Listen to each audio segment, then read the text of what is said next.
बरसात की रात थी। सड़क पर पानी ऐसे चमक रहा था जैसे किसी ने काला शीशा बिछा दिया हो। घड़ी में रात के 12:17 हो रहे थे। राहुल बस स्टैंड पर अकेला खड़ा था। आसपास कोई नहीं, ना चाय वाला, न कुत्ते, न आवाज, सिर्फ दूर कहीं बिजली कड़कने की गूंज। ये बस स्टैंड अजीब था।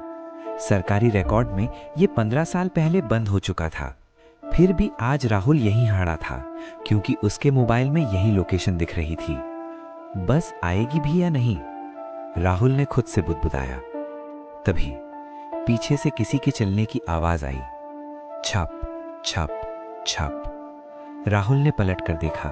एक बूढ़ा आदमी, सिर झुका हुआ, गीले कपड़े, हाथ में पुराना टिन का बैग। चेहरा दिख नहीं रहा था।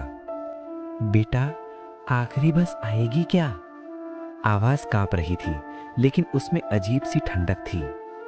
शायद। राहुल का गला सूख गया। बूढ़ा आदमी चुपचाप पास की बेंच पर बैठ गया।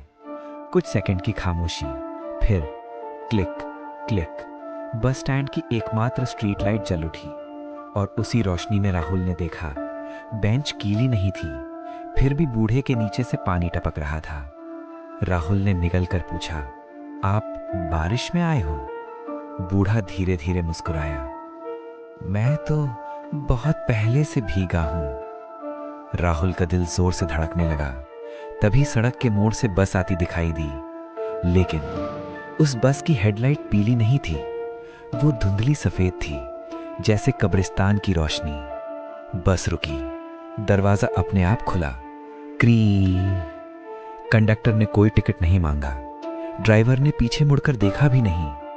बस के अंदर बैठे लोग सब चुप थे, इतने चुप कि सांस लेने की आवाज भी नहीं। राहुल ने सीट पकड़ते ही महसूस किया, सीट बर्फ जैसी ठंडी थी।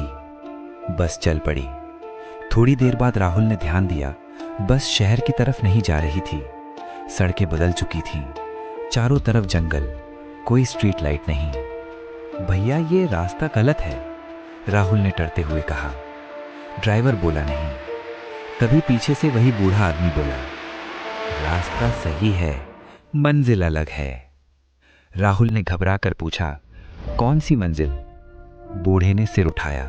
अब उसका चेहरा दिखा और राहुल की सांस अटक गई। आंखें नहीं थीं, सिर्फ काले गड्ढे और मुंह कान तक फटा हुआ। वही जगह है जहां से कोई लौटता नहीं। बस अचानक रुक गई।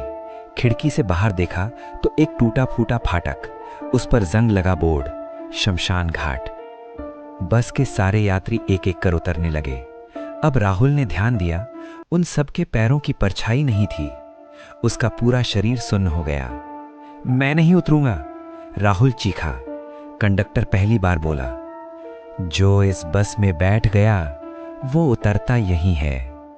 राहुल भागकर दरवाजे की तरफ दौड़ा, लेकिन बस का दरवाजा गायब था। पीछे से सब यात्री उसकी ओर मुड़ने लगे, एक साथ। उनके चेहरे अब इंसानी नहीं थे। कोई जला हुआ, कोई आधा सड़ा, कोई बिना जबड़े का। सबके मुंह से एक ही आवाज, आखिरी सवारी, आखिरी सवारी। राहुल जमीन पर गिर पड़ा। उसने आंखें बंद कर लीं और जोर से चिल्लाया। अगली सुबह हाईवे के पास एक पुराना बस स्टैंड, लोगों की भीड़ लगी थी।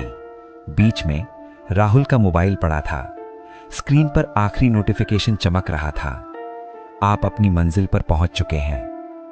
उस बस स्टैंड के बोर्ड पर, जो सालों से टूटा था, आज ताजा सफेद पेंट से कुछ लिखा था, आखिरी सवारी, रात 12:17।